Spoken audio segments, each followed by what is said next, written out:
آزمائش میں ڈالے گا جو بالکل تمہارے ہاتھوں اور نیزوں کی زد میں ہوگا، یہ دیکھنے کے لیے کہ تم میں سے کون اس سے غائبانہ ڈرتا ہے۔ پھر جس نے اس تنبیہ کے بعد اللہ کی مقرر کی ہوئی حد سے تجاوز کیا اس کے لیے دردناک سزا ہے۔ اے لوگو جو ایمان لائے ہو، احرام کی حالت میں شکار نہ مارو۔ یعنی جس آزمائش کا ذکر ہو رہا ہے یہ اس حوالے سے ہے کہ شکار کرنا منع ہے حالت احرام میں۔ جب عمرے یا حج کا احرام باندھ لیا جائے تو شکار کرنا، خشکی کا شکار کرنا منع ہے۔ تو اللہ تعالیٰ یہی بتا رہے ہیں کہ ایسا ہوگا کہ شکار بالکل تمہارے نیزوں کی زد میں ہوگا، لیکن صرف اس لیے کہ اللہ نے منع کیا تمہیں اس سے باز رہنا ہوگا۔ تو یہ وہی بات ہے کہ برائی کا موقع حاصل ہو اور پھر برائی سے بچے، یہ آدمی کے لیے ایک آزمائش ہے اور اس میں اسے پورا اترنا چاہیے۔ تو یہاں پر اللہ تعالیٰ اسی اعتبار سے بات بتا رہے ہیں۔ ابھی فرمایا کہ اگر ایسا کر دیا تو کیا ہوگا، یعنی اگر شکار مارا ہے حالت احرام میں تو فرمایا اور اگر تم میں سے کوئی جان بوجھ کر ایسا کر گزرے تو جو جانور اس نے مارا ہو اسی کے ہم پلہ جانور اسے مویشیوں میں سے نظر دینا ہوگا، جس کا فیصلہ تم میں سے 2 عادل آدمی کریں گے، یعنی یہ کفارہ ہوگا اس کا، اور یہ نذرانہ کعبے پہنچایا جائے گا، یا نہیں تو اس گناہ کے کفارے میں چند مسکینوں کو کھانا کھلانا ہوگا یا اس کے بقدر روزے رکھنے ہوں گے تاکہ وہ اپنی کیے کا مزہ چکھے۔ یہ کفارے کی بات ہے جس میں بات بتائی گئی۔ فرمایا پہلے جو کچھ ہو چکا اسے اللہ نے معاف کر دیا، لیکن اب اگر کسی نے اس حرکت کا اعادہ کیا تو اس سے اللہ بدلہ لے گا۔ اللہ سب پر غالب ہے اور بدلہ لینے کی طاقت رکھتا ہے، یعنی گناہ کا بدلہ اس کو ملے گا اگر اس نے توبہ کر کے کفارہ ادا نہ کیا۔ آگے فرمایا تمہارے لیے سمندر کا شکار ہے، اس کا کھانا حلال کر دیا گیا، جہاں تم ٹھہرو وہاں بھی اسے کھا سکتے ہو اور قافلے کے لیے زاد راہ بھی بنا سکتے ہو۔ البتہ خشکی کا شکار جب تک تم احرام کی حالت میں ہو تم پر حرام کیا گیا ہے، پس بچو اس اللہ کی نافرمانی سے جس کی پیشی میں تم سب کو گھیر کر حاضر کیا جائے گا۔ اب یہ بات بالکل ایک اللہ تعالیٰ کی طرف سے انسانوں کے رہنمائی کے لیے اور ان کے ضرورت کو سامنے رکھتے ہوئے کہ اگر سمندر کا سفر کر کے جا رہے ہیں مکے کی طرف تو اس سمندر کے سفر میں اس میں منع نہیں کیا ہے شکار کو، اس لیے کہ وہاں کوئی ذریعہ نہیں ہے وہاں پر ان کے پاس خوراک کا پہنچنے کا، تو اس میں اللہ تعالیٰ نے اجازت دے دی ہے، منع نہیں کیا، لیکن خشکی کے اندر اور ذرائع بھی ہیں لہذا وہاں پر منع کیا گیا۔ تو اللہ تعالیٰ حالات کے مطابق انسانوں کی رہنمائی کرتا ہے، انہیں ہدایات دیتا ہے، زبردستی کا کوئی معاملہ ایسا نہیں اس میں انسانوں کو مشکلات کا سامنا ہو۔ فرمایا اللہ نے مکان محترم یعنی کعبے کو لوگوں کے لیے اجتماعی زندگی کے قیام کا ذریعہ بنایا اور ماہ حرام اور قربانی کے جانور اور قلادوں کو بھی اس کام میں معاون بنایا تاکہ تمہیں معلوم ہو جائے کہ اللہ آسمانوں اور زمین کے سب حالات سے باخبر ہے اور اسے ہر چیز کا علم ہے۔ یہ بات سورۃ البقرہ میں بھی آئی ہے کہ اس کے لیے اللہ نے بیت اللہ کو مصابہ کہا، مرکز، بار بار لوٹ کے آنے والی جگہ، ہیڈ کوارٹر۔ تو اس اعتبار سے جو تحریک ہے اسلام کی اس کا مرکز اللہ تعالیٰ نے بیت اللہ کو قرار دیا، یہ قبلہ بھی ہے اور مرکز بھی ہے مسلمانوں کا، تو اسی لیے کہ یہ ایک مرکزیت عطا کرتا ہے پوری امت کو، تو اسی بات کا یہاں ذکر کیا۔ اللہ تعالیٰ فرماتے ہیں خبردار ہو جاؤ، اللہ سزا دینے میں بھی سخت ہے اور اس کے ساتھ بہت درگزر اور رحم بھی کرنے والا ہے۔ تو یہ بات بھی اس کے علاوہ بھی سامنے آتی ہے کہ دونوں پہلو سامنے رہیں۔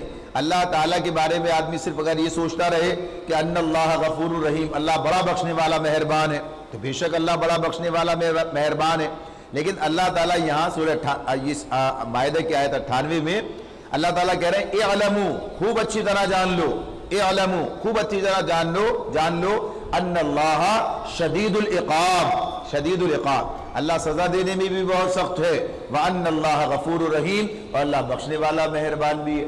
یعنی جو آدمی اپنے آپ کو سزا کا مستحق بنائے اور اس پر اصرار کرے، اس پر توبہ نہ کرے، باز نہ آئے، مہلت سے فائدہ نہ اٹھائے، تو اللہ تعالیٰ اسے سزا دے گا۔ اس لیے کہ مجرم کو سزا نہ دینا اور مجرم کو جرم کے لیے آزاد چھوڑ دینا، ظالم کو اس کے ظلم کا بدلہ نہ دینا، یہ کوئی گویا کہ یہ انصاف کا معاملہ نہیں ہے۔ تو اللہ تعالیٰ یہ بات بتا رہے ہیں کہ اللہ تعالیٰ شدید العقاب، سخت سزا دینے والا، وان اللہ غفور الرحیم، اور بے شک بخشنے والا مہربان بھی ہے۔ یعنی جو اپنی غلطی پر تائب ہو جائے، جو اللہ سے معافی مانگ لے، جو اپنا معاملہ درست کر لے، اصلاح کر لے، اللہ اسے معاف کر دیتا ہے۔ اور اس کی ایک مہربانی یہ بھی ہے کہ فوراً سزا نہیں دیتا جرم کی، بلکہ مہلت دیتا ہے کہ اس مہلت سے فائدہ اٹھا کر آدمی توبہ بھی کر لے اور اپنی اصلاح بھی کر لے۔ اگر فوراً سزا دینے کا معاملہ ہوتا تو کوئی بھی نہ بچ پاتا، ادھر گناہ ادھر سزا، لیکن ایسا نہیں ہوتا۔ تو یہی اللہ کی مہربانی ہے۔ تو اس لیے انسان کو اس معاملے میں کسی غلط فہمی کا شکار نہیں ہونا چاہیے کہ گناہ پر گناہ کرتا چلا جائے اور اللہ تعالیٰ کی رحمت کو بنیاد بنا لے کہ بس معافی مل جائے گی۔ اور لوگوں نے اس کا اتنا مذاق بنایا کہ یہاں تک کہا کہ 100 گناہ کیے تیری رحمت کے زور پر، یعنی اللہ کی رحمت اس لیے ہے، اللہ اس لیے مہربان ہے کہ لوگ گناہوں پر جری ہو جائیں، اللہ کی نافرمانی کریں۔ اللہ کی نافرمانی کیا ہے؟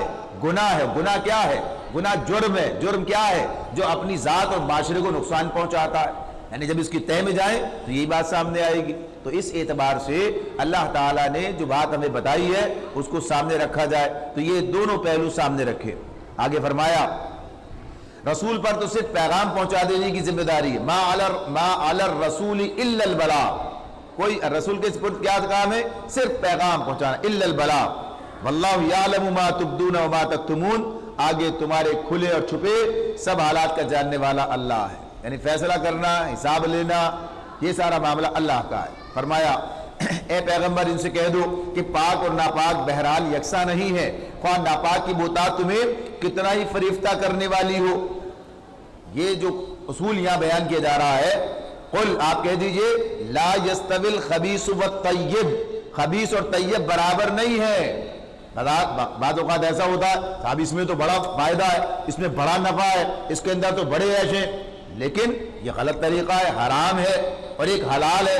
تو حلال اور حرام کے بارے میں اللہ تعالیٰ بتا رہے ہیں یہ برابر نہیں ہے، ہر اعتبار سے برابر نہیں ہے، یعنی اس کے جو اثرات انسان پر پڑتے ہیں، جس کے اثرات دنیا میں سامنے آتے ہیں، آخرت میں جس کا نتیجہ ہے، کسی بھی اعتبار سے برابر نہیں ہے۔ لہذا اللہ تعالیٰ یہاں قدر و قیمت کا ایک دوسرا معیار پیش کر رہے ہیں جو عام طور پر انسان کی سمجھ میں نہیں آتا، یعنی عام طور پر تو آدمی کہتا ہے کہ یہ زیادہ ہے، اس میں مال و دولت زیادہ ہے، یہ 1000 روپے ہیں، یہ 50 روپے ہیں، لیکن ایک حلال ہے اور ایک حرام ہے۔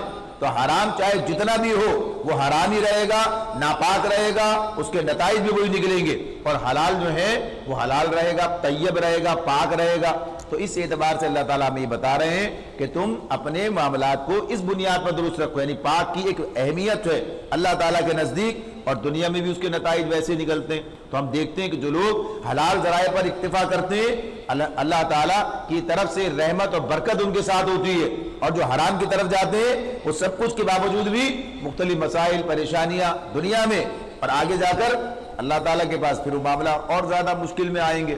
تو اللہ تعالیٰ فرما رہے ہیں بس اے لوگوں جو عقل رکھتے ہو اللہ کی نافرمانی سے بچتے رہو، امید ہے کہ تمہیں فلاح نصیب ہوگی۔ تو اللہ کی نافرمانی کیا ہے؟ آدمی حلال حرام کی تمیز سے بے نیاز ہو جائے، لہذا کیا ہے؟ حلال کی طرف آؤ، فرمایا اسی سے تمہیں فلاح نصیب ہوگی۔ اے لوگوں جو ایمان لائے ہو ایسی باتیں نہ پوچھا کرو جو تم پر ظاہر کر دی جائیں تو تمہیں ناگوار ہو، لیکن اگر تم انہیں ایسے وقت پوچھو گے جبکہ قرآن نازل ہو رہا ہو تو وہ تم پر کھول دی جائیں گی۔ اب تک جو کچھ تم نے کیا اسے اللہ نے معاف کر دیا، وہ درگزر کرنے والا اور بردبار ہے۔ تم سے پہلے ایک گروہ نے اسی قسم کے سوالات کیے تھے، پھر وہ لوگ انہی باتوں کی وجہ سے کفر میں مبتلا ہوئے، یعنی فضول غیر ضروری قسم کی باتیں جن کا انسان کے عمل سے نتیجے سے کوئی تعلق نہ ہو، ان چکروں میں نہ پڑا جائے۔ آگے فرمایا اللہ نے نہ کوئی بحیرہ مقرر کیا ہے، نہ صائبہ، نہ وسیلہ اور نہ حام۔ یہ سب کیا ہیں؟ یہ توہمات تھے مشرکین مکہ کے، انہوں نے مختلف نام دے رکھے تھے اپنے طور پر، اور یہ اپنے جانوروں کے حوالے سے اور اپنے دیگر معاملات کے اعتبار سے انہوں نے کچھ رسمیں نجات کر رکھی تھی اور جنہیں دین کا نام دیتے۔ تو اللہ تعالیٰ فرما رہے ہیں یہ کافر اللہ پر جھوٹی تہمت لگاتے ہیں۔ اللہ پر جھوٹی تہمت کا مطلب کیا ہے؟ یعنی جو چیز دین کہہ کر پیش کی جائے گی، دین تو اللہ کی طرف سے آتا ہے، اللہ نے وہ کام کہا ہی نہیں ہے۔ اگر کوئی دین کے نام پر وہ بات پیش کرتا ہے جو اللہ نے نہیں بتائی ہے تو یہ اللہ پر الزام ہوگا کہ دین کیا ہے؟ یہ دین تو اللہ کی طرف سے آیا، اگر دین کہہ کے پیش کرے تو یہ اللہ پر جھوٹی تہمت ہوگی۔ تو اللہ تعالیٰ یہ بات کہہ رہے ہیں کہ یہ لوگ یعنی مشرکین مکہ ایسے کام کر رہے ہیں، ان میں سے اکثر بے عقل ہیں کہ ایسے وہمیات کو مان رہے ہیں، اور جب ان سے کہا جاتا ہے آؤ اس قانون کی طرف جو اللہ نے نازل کیا ہے اور آؤ پیغمبر کی طرف، تو وہ جواب دیتے ہیں کہ ہمارے لیے تو بس وہی طریقہ کافی ہے جس پر ہم نے اپنے باپ دادا کو پایا، کیا یہ باپ دادا ہی کی تقلید کیے چلے جائیں گے خواہ وہ کچھ نہ جانتے ہو اور صحیح راستے کی انہیں خبر ہی نہ ہو؟ آدمی بہت سی چیزیں اس بنیاد پر موجود ہیں معاشرے کے اندر، لوگ کر رہے ہوتے ہیں بھائی یہ پہلے سے چلا آ رہا ہے، پہلے سے چلا آ رہا ہے، اگر یہ شریعت کے مطابق ہے تو جاری رہنا چاہیے، اگر شریعت کے مطابق نہیں ہے تو خواہ مخواہ مکھی پہ مکھی مارنا کہ بھائی پہلے سے چلا آ رہا ہے، تو یہ کوئی دلیل نہیں ہے۔ اللہ تعالیٰ اس بات کو بتا رہے ہیں، لہٰذا اپنے معاملات کو قرآن و سنت کی بنیاد پر پرکھنا چاہیے کہ یہ چیز جو ہم نے اختیار کر رکھی ہے یہ دین میں ہے کہ نہیں ہے، یہ رسول کی طریقے کے مطابق ہے کہ نہیں ہے، بس یہ ہوتا چلا آیا ہے یا فلاں نے کہا ہے۔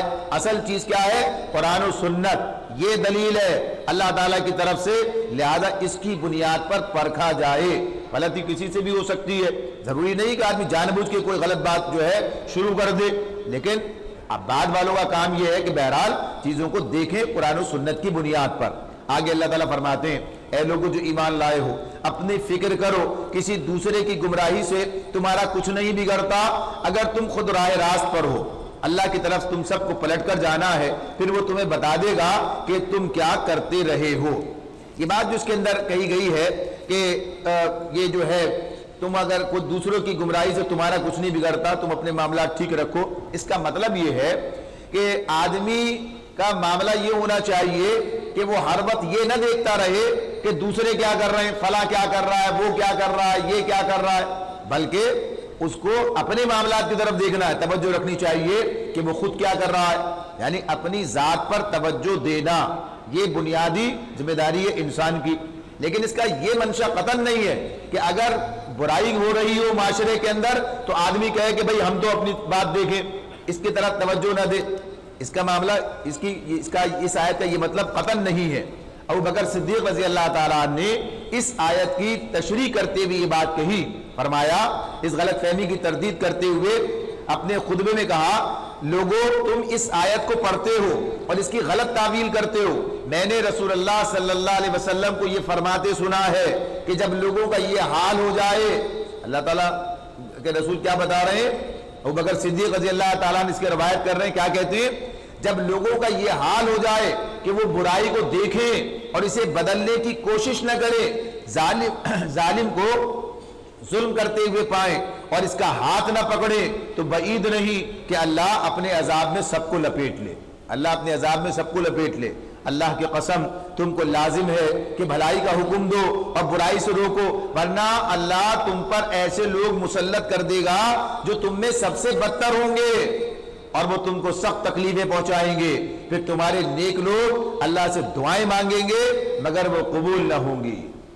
یہ بات کتنی صادق آ رہی ہے۔ آج دیکھیں اگر یہ بات معاشرے کے اندر، بس ٹھیک ہے اپنی دیکھو، جو کر رہا ہے کرنے دو، معاشرے میں جو برائی رواج پا گئی ہے اس کی بنیاد کیا ہے کہ جو لوگ وہاں اثر و رسوخ رکھتے تھے، یعنی ہر آدمی اپنے دائرے کے اندر ایک اثر و رسوخ رکھتا ہے، اگر میں اپنے دائرے کے اندر اصلاح کی فکر نہ کروں، اصلاح کی فکر نہ کروں تو نتیجہ کیا ہے؟ یہ برائی مجھ تک بھی پہنچے گی اور پھر اللہ کی ناراضی اس پر کیا ہوگی؟ پوری قوم کے خراب ہونے کی صورت میں کہ بدترین لوگوں کی قیادت ہوگی اور زندگی دشوار ہو جائے گی۔ دوسری طرف اللہ سے دعائیں مانگیں گے اللہ حالات ٹھیک کر دے، اللہ دعائیں نہیں سنے گا۔ یہ سب نبی صلی اللہ علیہ وسلم کا ارشاد ہے، واضح طور پر یہ بات ہمارے سامنے۔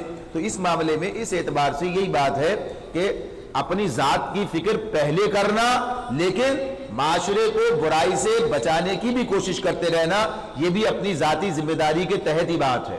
اس لیے کہ اگر اللہ، ایک پہلی بات ہے کہ اللہ نے یہ ذمہ داری دی ہے، دوسری بات یہ کہ برائی پھیلے گی تو ہماری ذات تک بھی آئے گی۔ آگے فرمایا اللہ کی طرف تم سب کو پلٹ کر جانا ہے، پھر وہ تمہیں بتا دے گا کہ تم کیا کرتے رہے ہو۔ اے لوگوں جو ایمان لائے ہو، جب تم میں سے کسی کی موت کا وقت آ جائے اور وہ وصیت کر رہا ہو تو اس کے لیے شہادت کا نصاب یہ ہے کہ تمہاری جماعت میں سے 2 صاحب عدل آدمی گواہ بنائے جائیں، یا اگر تم سفر کی حالت میں ہو اور وہاں موت کی مصیبت کا سامنا ہو جائے تو غیر لوگوں ہی میں سے 2 گواہ لے لو، یعنی غیر لوگوں سے مراد غیر مسلم، یا اگر تم غیر لوگوں سے 2 گواہ لے لیے جائیں، پھر اگر کوئی شک پڑ جائے تو نماز کے بعد دونوں گواہوں کو مسجد میں روک لیا جائے اور وہ اللہ کی قسم کھا کر کہیں کہ ہم کسی ذاتی فائدے کے عوض شہادت بیچنے والے نہیں ہیں، خواہ کوئی ہمارا رشتہ داری کیوں نہ ہو، ہم اس کی رعایت کرنے والے نہیں ہیں اور نہ خدا واسطے کی گواہی چھپانے والے ہیں۔ اگر ہم نے ایسا کیا تو گناہ گاروں میں شامل ہوں گے۔ لیکن اگر پتہ چل جائے کہ ان دونوں نے اپنے آپ کو گناہ میں مبتلا کیا، یعنی غلط شہادت دی ہے، تو پھر ان کی جگہ دو اور اشخاص جو ان کی بنسبت شہادت دینے کے لیے اہل تر ہوں، ان لوگوں میں سے کھڑے ہوں جن کی حق تلفی ہوئی ہے، اور وہ اللہ کی قسم کھا کر کہیں کہ ہماری شہادت ان کی شہادت سے زیادہ برحق ہے اور ہم نے اپنی گواہی میں کوئی زیادتی نہیں کی ہے۔ اگر ہم ایسا کریں تو ظالموں میں سے ہوں گے۔ اس طریقے سے زیادہ توقع کی جا سکتی ہے کہ لوگ ٹھیک ٹھیک شہادت دیں گے، یا کم از کم اس بات ہی کا خوف کریں گے کہ ان کی قسموں کے بعد دوسری قسموں سے کہیں ان کی تردید نہ ہو جائے۔ اللہ سے ڈرو اور سنو، اللہ نافرمانی کرنے والوں کو اپنی رہنمائی سے محروم کر دیتا۔ تو اسلام جو نظام شہادت دیتا ہے، یہ اپنے نہج کے اندر جو اس کا اپنا مقام ہے، اس کو اگر پوری طرح دیکھیں گے تو یہ بہت مؤثر ہے۔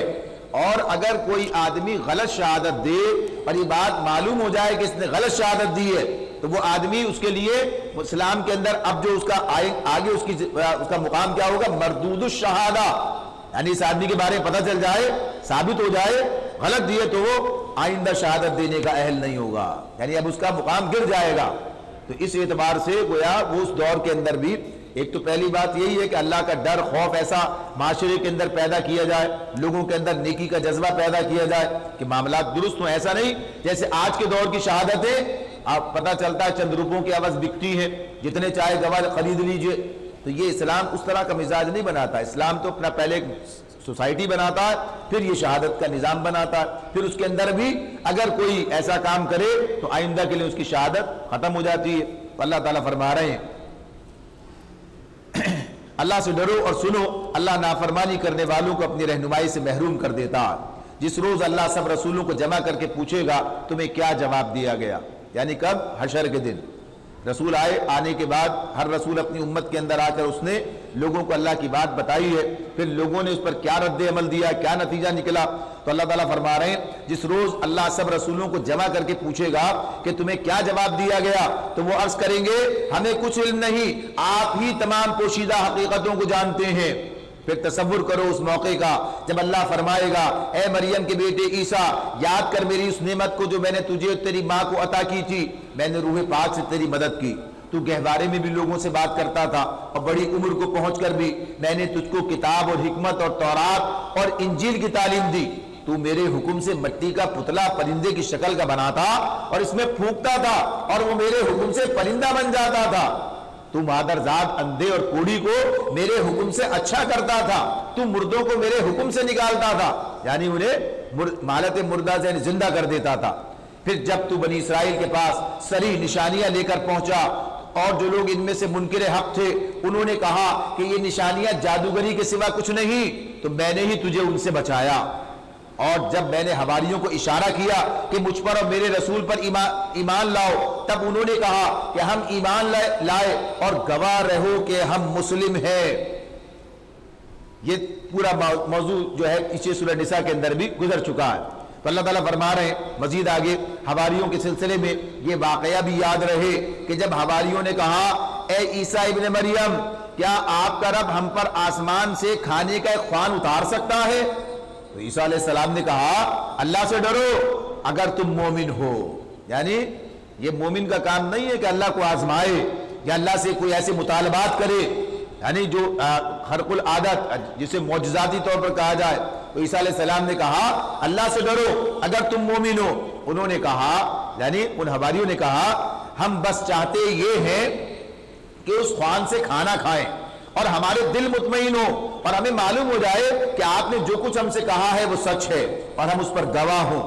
اس پر عیسیٰ علیہ السلام نے، عیسیٰ ابن مریم نے دعا کی اے اللہ ہمارے رب، اللہم ربنا انزل علینا مائدۃ من السماء، اے اللہ ہمارے رب ہم پر آسمان سے خوان نازل کر جو ہمارے لیے اور ہمارے اگلے پچھلوں کے لیے خوشی کا موقع قرار پائے اور تیری طرف سے ایک نشانی ہو، ہم کو رزق دے کہ تو بہترین رازق ہے۔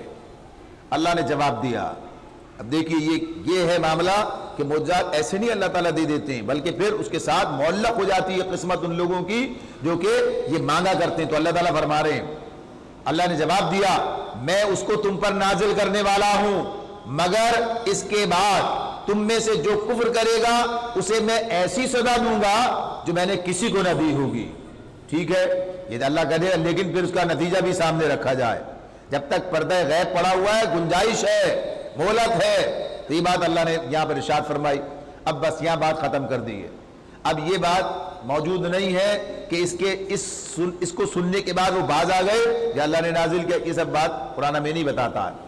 آگے اللہ تعالیٰ فرما رہے ہیں، غرض جب یہ احسانات یاد دلا کر اللہ فرمائے گا کہ اے عیسیٰ ابن مریم، کیا تو نے لوگوں سے کہا تھا کہ اللہ کے سوا مجھے اور میری ماں کو الہ بنا لو؟ اب یہ رسول سے پوچھا جا رہا ہے، رسول یہ کہہ کے نہیں جاتا، جیسے لوگ بعد والے جب وہ اس رسول کو الہ بنا لیتے ہیں، اس کو وہ مقام دے دیتے ہیں، تو اللہ تعالیٰ کہہ رہے ہیں کہ اللہ ان سے پوچھے گا کیا تم نے کہا تھا کیا اللہ کے سوا مجھے اور میری ماں کو بھی الہ بنا لو؟ تو وہ جواب میں عرض کرے گا سبحان اللہ، اللہ پاک ہے، میرا یہ کام نہ تھا کہ وہ بات کہتا جس کے کہنے کا مجھے حق نہ تھا، اگر میں نے ایسی بات کہی ہوتی تو آپ کو ضرور علم ہوتا، آپ تو خود جانتے ہیں، آپ کو ضرور علم ہوتا، آپ جانتے ہیں جو کچھ میرے دل میں ہے اور میں نہیں جانتا جو کچھ آپ کے دل میں ہے۔ آپ تو ساری پوشیدہ حقیقتوں کے عالم ہیں، میں نے ان سے اس کے سوا کچھ نہیں کہا، جس کا آپ نے حکم دیا تھا یہ کہ اللہ کی بندگی کرو جو میرا رب بھی ہے اور تمہارا رب بھی۔ ہر رسول یہی کہتا ہے اپنی امت سے، اللہ رب بھی، میرا رب بھی ہے اور رب کو تمہارا رب بھی ہے، اسی کی بندگی کرو۔ میں اسی وقت تک ان کا نگراں تھا جب تک میں ان کے درمیان تھا، جب آپ نے مجھے واپس بلا لیا تو آپ ان پر نگراں تھے، اور آپ تو ساری ہی چیزوں پر نگراں ہیں۔ اگر آپ انہیں سزا دیں تو وہ آپ کے بندے ہیں، اور اگر معاف کر دیں تو آپ غالب الدانا ہے۔ دیکھیے یہ بات قرآن ہمیں بتا رہا ہے کہ رسول کیا کہہ رہے ہیں، اللہ کو کوئی ڈکٹیشن نہیں دے سکتا، کوئی اللہ کو بتاتا نہیں، تو کیا کہہ رہے ہیں اگر آپ انہیں سزا دیں تو آپ کے بندے، یعنی آپ ہی ہیں، ان کے حق میں آپ سے زیادہ رحیم شفیق کون ہو سکتا ہے، یہ تو آپ کے بندے ہیں۔ تو کہا اگر اب آپ انہیں سزا دیں تو یہ آپ کے بندے، اور اگر آپ معاف کر دیں تو آپ غالب اور دانا ہے، یعنی آپ ہی کو پتا ہے، آپ ہی کو یہ بات معلوم ہے۔ تو اس اعتبار سے اس طرح سے رسول ان سے کہے گا موسیٰ عیسیٰ علیہ السلام، تب اللہ فرمائے گا یہ وہ دن ہے حشر کے دن کے بارے میں، قال اللہ ھذا یوم ینفع الصادقین صدقہم، یہ وہ دن ہے جس میں سچوں کو ان کی سچائی نفع دیتی ہے، جھوٹوں کے لیے نہیں ہے، سچوں کو ان کی سچائی نفع دیتی ہے۔ ان کے لیے ایسے باغ ہیں جن کے نیچے نہریں بہہ رہی ہیں، جہاں وہ ہمیشہ رہیں گے، اللہ ان سے راضی ہوا، اور وہ اللہ سے یہی بڑی کامیابی ہے۔ زمین اور آسمانوں اور تمام موجودات کی بادشاہی اللہ ہی کے لیے ہے، اور وہ ہر چیز پر قدرت رکھتا ہے۔ سورۃ المائدہ مکمل ہوئی، اس کے بعد سورۃ الانعام ہے۔ سورہ انعام مکی صورت ہے، اور اب یہ ترتیب میں اس اعتبار سے سورہ فاتحہ کے بعد یہ صورتیں ساری مدنی آئی ہیں، اور اس کے بعد اب یہ پہلی مکی صورت ہے۔ یہ آخری دور نبی کرم صلی اللہ علیہ وسلم کا جو مکے میں ہے، کہ یعنی 13 نبی تک آپ وہاں رہے، یعنی 13 سال مکے میں رہے ہیں، تو 13 نبی کے لگ بھگ ہی سورۃ الانعام اور اس کے بعد آنے والی سورۃ الاعراف نازل ہوئی ہیں، یعنی 12 سال گزر چکے ہیں، تبلیغ دعوت جو ہے اس کا کام کرتے کرتے آخری زمانہ ہے، لہذا اب اس کے اندر کیا ہے، حجت بالکل تمام ہو گئی ہے، تو اسے گویا اب اس کے اندر زجر و توبیخ کی بات بھی ہے، اس انداز سے ساری باتیں بیان کی گئی ہیں۔ یہ پوری صورت بیک وقت مکے کے آخری دور میں نازل ہوئی۔ اس کے مباحث توحید کی دعوت ہے، آخرت ہے، اخلاقیات کی بات بتائی ہے، اور جو توہمات انہوں نے اختیار کر رکھے تھے، جیسے ابھی یہ ذکر آیا تھا وسیلہ، حام، یہ نام شام رکھ رکھے تھے، تو ان کی بھی ترتیب کی گئی ہے، اہل ایمان کو تسلی بھی اللہ تعالیٰ کی طرف سے دی گئی ہے۔ تو یہ سب کچھ سورۃ الانعام میں آئے گا۔ یہاں سے اب یہ صورتوں کا دوسرا گروپ شروع ہو جاتا ہے، اس میں 2 مکی صورتیں اور 2 مدنی صورتیں آتی ہیں، اس کے بعد پھر مکی صورتیں شروع ہو جائیں گی۔ پچھلی 4 مدنی صورتوں میں بنی اسرائیل کے خلاف فرد جرم بھی ہے، اور ان کے بارے میں تفصیلی گفتگو بھی ہے، اور جو اسلامی سوسائٹی مدینے میں بن رہی تھی اس کے لیے اس کے خد و خال واضح کیے گئے، اس کے اصول بنا دیے گئے۔ اب چونکہ یہ مکی صورت ہے تو مکے میں ابھی کوئی ریاست کا کوئی سوسائٹی کا معاملہ تو نہیں ہے، ابھی تو دعوت کا مرحلہ ہے، ابھی توحید کی بات کی جا رہی ہے، ابھی آخرت کی بات کی جا رہی ہے، شرک کے تردید کی جا رہی ہے، جو تہمات انہوں نے اختیار کر رکھے تھے ان پر تنقید کر کے بتایا جا رہا ہے کہ کیا حماقتیں لوگوں نے اختیار کر رکھی ہیں۔ تو اب یہاں پر یہ سب باتیں ہیں، تو گویا اب یہ کہیے کہ اب رخ بنی اسرائیل سے بنی اسماعیل کی طرف پھر جاتا ہے۔ بنی اسماعیل کون ہے؟ مکے کے رہنے والے مشرکین جو اس وقت مخاطب تھے۔ تو اب یہ مکی صورتوں میں اسی انداز سے چیزیں ہمارے سامنے آئیں گی۔ آغاز کرتے ہیں اللہ کے نام سے جو بے انتہا مہربان اور رحم فرمانے والا ہے۔ تعریف اللہ ہی کے لیے، الحمدللہ سے اس صورت کا آغاز ہوا۔ الحمدللہ الذی خلق السماوات والارض، وہی تعریف اور شکر دونوں، تعریف اور شکر اللہ کے لیے ہے جس نے زمین اور آسمان بنائے، روشنی اور تاریکیاں پیدا کی۔ پھر بھی وہ لوگ جنہوں نے دعوت حق کو ماننے سے انکار کر دیا ہے دوسروں کو اپنے رب کا ہمسر ٹھہرا رہے ہیں۔ یعنی اب جو دلائل آئیں گے اس اعتبار سے کہ سارے کام تو اللہ نے کیے، کسی اور کو الہ بنانے کا کیا جواز ہے؟ اللہ تعالیٰ فرما رہے ہیں وہی ہے جس نے تم کو مٹی سے پیدا کیا، پھر تمہارے لیے زندگی کی ایک مدت مقرر کر دی، اور ایک دوسری مدت اور بھی ہے جو اس کے ہاتھ طے شدہ ہے۔ یہ تو زندگی کی مدت کیا ہے؟ 10 سال 20 سال 100 سال 50 سال، یہ جس میں آدمی مر جائے گا۔ اور ایک اور مدت کون سی ہے؟ جو دنیا کی مدت ہے، جس کے بعد قیامت آ جائے گی، پھر حشر کا میدان۔ تو یہ دونوں مدتیں بیک وقت چل رہی ہیں۔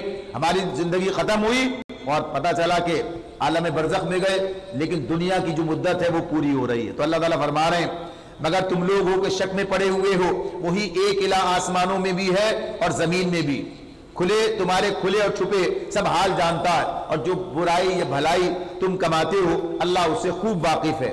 لوگوں کا حال یہ ہے کہ ان کے رب کی نشانیوں میں سے کوئی نشانی ایسی نہیں جو ان کے سامنے آئی ہو اور انہوں نے اس سے منہ نہ موڑ لیا ہو، چنانچہ اب جو حق ان کے پاس آیا ہے تو اسے بھی انہوں نے جھٹلا دیا۔ اچھا، جس چیز کا وہ اب تک مذاق اڑاتے رہے ہیں ان قریب اس کے متعلق کچھ خبریں انہیں پہنچے گی۔ ابھی جیسے عرض کیا ہے کہ آخری دور ہے نا، تو اب کیا ہجرت قریب آ لگی ہے، اس کے بارے میں اس کی خبریں، اس کے کہ اب جو جس کے بارے میں سمجھا جا رہا ہے کہ اسلام گویا اتنا اس کیفیت میں ہے کہ مشرکین مکہ اسے مٹا دینے کے در پہ ہیں، نبی کرم صلی اللہ علیہ وسلم کو قتل کرنے کی سازش ہونے والی ہے، یعنی سب کچھ ہو رہا ہے اور آپ کے لیے زندگی مشکل بنائی گئی ہے۔ تو اب یہ انہیں معلوم نہیں کہ ہجرت ہونے والی ہے، ہجرت کے بعد ایک ریاست قائم ہوگی اور اس کے مان بعد ہی ان کے لیے اللہ تعالیٰ کی طرف سے عذاب کا کوڑا برسے گا بدر کے میدان میں۔ تو کہا ان قریب انہیں پتہ چلے گا۔ نہ اس وقت مسلمان یہ سمجھ رہے تھے کہ کیا ہونے والا ہے آگے، اور نہ انہیں معلوم تھا کہ اب کیا ہونے جا رہا ہے آگے، یعنی 8 سال کے بعد ہی مکہ فتح ہو جائے گا۔ اللہ تعالیٰ کو معلوم تھا۔ اللہ تعالیٰ فرما رہے ہیں کہ انہوں نے دیکھا نہیں کہ ان سے پہلے کتنی ایسی قوموں کو ہم ہلاک کر چکے ہیں جن کا اپنے اپنے زمانے میں دور دورہ رہا ہے، ان کو ہم نے زمین میں وہ اقتدار بخشا تھا جو تمہیں نہیں بخشا ہے، ان پر ہم نے آسمان سے خوب بارشیں برسائیں اور ان کے نیچے نہریں بہا دی، مگر جب انہوں نے کفران نعمت کیا تو آخرکار ہم نے ان کے گناہوں کی پاداش میں انہیں تباہ کر دیا اور ان کی جگہ دوسرے دور کی قوموں کو اٹھایا۔ جو تاریخ انسانی ہے، دنیا کی تاریخ دیکھیں، پتہ چلتا ہے کیسے کیسے آئے، کیسے کیسے چلے گئے۔ یہ بات اس دور میں بھی، یعنی فرعون بھی تھے، حامان بھی تھے، یعنی سارا دور ان کا تھا، اور اپنے اپنے دور کے فرعون یہ سارے رہے ان کے لیکن سب ختم ہوئے وقت کے ساتھ ساتھ۔ ایسی ایسی قومیں جن کا ذکر قرآن کرے گا ہمارے سامنے آتا ہے، قوم عاد ہے، قوم سمود ہے، یہ سب ہوئی، ختم ہو گئی، کوئی نہ رہا۔ ابھی اس زمانے میں بھی آپ دیکھیے جنگ عظیم اول اور دوم کے حوالہ ہے اور اس اعتبار سے برطانیہ کیا حال تھا۔ برطانیہ وہ مملکت تھی جس کے اندر کہا جاتا تھا کہ سورج غروب نہیں ہوتا، یعنی ادھر اتنی بڑی سلطنت ہے کہ یہاں سورج غروب ہو رہا ہے، وہاں سورج طلوع ہو رہا ہے، اور اب کیا ہے، اب تو گویا کہ یہ دوسری سپر طاقت کی کاسلے سے اس کے ساتھ لگی ہوئی ہے۔ یہ تو کب کس کو اللہ اٹھاتا ہے، کب گراتا ہے، یہ سب سامنے، اور کس بنیاد پہ اٹھاتا اور گراتا ہے یہ اللہ کا نظام ہے۔ اسی کو سمجھو، اسی کو سمجھو۔ کوئی پتہ نہیں کہ جو آج مغلوب ہے کل غالب ہو جائیں، اور جو آج غالب ہے کل مغلوب ہو جائیں، یہ دنیا کی تاریخ ہے۔ تو اللہ تعالیٰ فرما رہے ہیں سمجھو اللہ کے نظام کو۔ فرمایا اے پیغمبر اگر ہم تمہارے اوپر کوئی کاغذ میں لکھی لکھائی کتاب بھی اتار دیتے اور لوگ اسے اپنے ہاتھوں سے چھو کر بھی دیکھ لیتے، تب بھی جنہوں نے حق کا انکار کیا ہے وہ یہی کہتے کہ یہ تو سری جادو ہے، جنہیں تسلیم نہیں کرنا ہے وہ تسلیم نہیں کریں گے، جسے ماننا ہے وہ دلیل سے مانے گا، اور جسے نہیں ماننا ہے وہ معجزے سے بھی نہیں مانے گا۔ یہی پوری تاریخ ہے، اللہ تعالیٰ جو بتا رہے ہیں ہمارے سامنے رکھتے ہیں۔ عیسیٰ علیہ السلام کا ذکر ہوا ابھی کہ جب وہ ساری اتنی بڑی بڑی نشانیاں لے کر آئے، اب بنی اسرائیل نے کیا کہہ دیا؟ جادو ہے، ختم، کام ہی ختم ہو گیا، یعنی مان کے نہیں دیا۔ اور جنہوں نے ماننا تھا دلیل سے مانے، تو نبی کرم صلی اللہ علیہ وسلم پر ایمان لانے والے دلائل کو دیکھ کر ایمان لا رہے تھے، قرآن کو پڑھ سن کر ایمان لا رہے تھے، نبی کرم صلی اللہ علیہ وسلم کی شخصیت کو دیکھ کر ایمان لا رہے تھے، یعنی کیفیت تھی۔ اور جو نہیں لا رہے تھے وہ سب کچھ کے بعد نہیں لاتے۔ تو اللہ تعالیٰ فرما رہے ہیں اے نبی، اگر ہم تم پر کوئی کاغذ میں لکھی لکھائی کتاب بھی اتار دیتے اور لوگ اسے اپنے ہاتھوں سے چھو کر بھی دیکھ لیتے، تب بھی جنہوں نے حق کا انکار کیا ہے وہ یہی کہتے کہ یہ تو سری جادو ہے۔ کہتے ہیں اس نبی پر کوئی فرشتہ کیوں نہیں اتارا گیا؟ اگر کہیں ہم نے فرشتہ اتار دیا ہوتا تو اب تک کبھی کا فیصلہ ہو چکا ہوتا، پھر انہیں کوئی مہلت نہ دی جاتی۔ اور اگر ہم فرشتے کو اتارتے بھی تب بھی اسے انسانی شکل میں اتارتے، اس طرح انہیں اسی شبے میں مبتلا کر دیتے جس میں اب یہ مبتلا ہے۔ اگر فرشتہ اپنی اصل شکل میں آئے گا تو پھر معاملہ ختم، یا تو وہ عذاب لے کر آئے گا یا روح قبض کرنے آ جائے گا۔ اللہ تعالیٰ فرماتے ہیں اے نبی، تم سے پہلے بھی بہت سے رسولوں کا مذاق اڑایا جا چکا ہے، مگر ان مذاق اڑانے والوں پر آخرکار وہی حقیقت مسلط ہو کر رہی جس کا وہ مذاق اڑا رہے تھے۔ مذاق کیا بتایا جا رہا تھا نا کہ اگر اس روش کا اسی پر اصرار کرتے رہے، اسی پر چلتے رہے تو اللہ کا عذاب آئے گا۔ مذاق اڑاتے رہے، کچھ نہیں ہوتا، اور جب اللہ کا فیصلہ آیا تو عذاب آیا اور ختم ہو گئے۔ اللہ تعالیٰ فرما رہے ہیں ان سے کہو ذرا زمین میں چل پھر کر دیکھو جھٹلانے والوں کا کیا انجام ہوا ہے، یعنی پچھلی تاریخ۔ ان سے پوچھو آسمانوں اور زمین میں جو کچھ ہے وہ کس کا ہے؟ کہو سب کچھ اللہ ہی کا ہے، اس نے رحم و کرم کا شیوا اپنے اوپر لازم کر لیا ہے، اسی لیے وہ نافرمانیوں اور سرکشیوں پر تمہیں جلدی سے نہیں پکڑ لیتا۔ قیامت کے روز وہ تم سب کو ضرور جمع کرنے والا ہے۔ یہ بالکل ایک غیر مشتبہ حقیقت ہے، مگر جن لوگوں نے اپنے آپ کو خود تباہی کے خطرے میں مبتلا کر لیا ہے وہ اسے نہیں مانتے ہیں۔ یعنی اللہ کی رحمت کا غلط مطلب لینا۔ حشر ہوگا اور فیصلہ ہوگا، جہنم کے مستحق جہنم میں جائیں گے اور جنت کے اقدار جنت کی طرف جائیں گے۔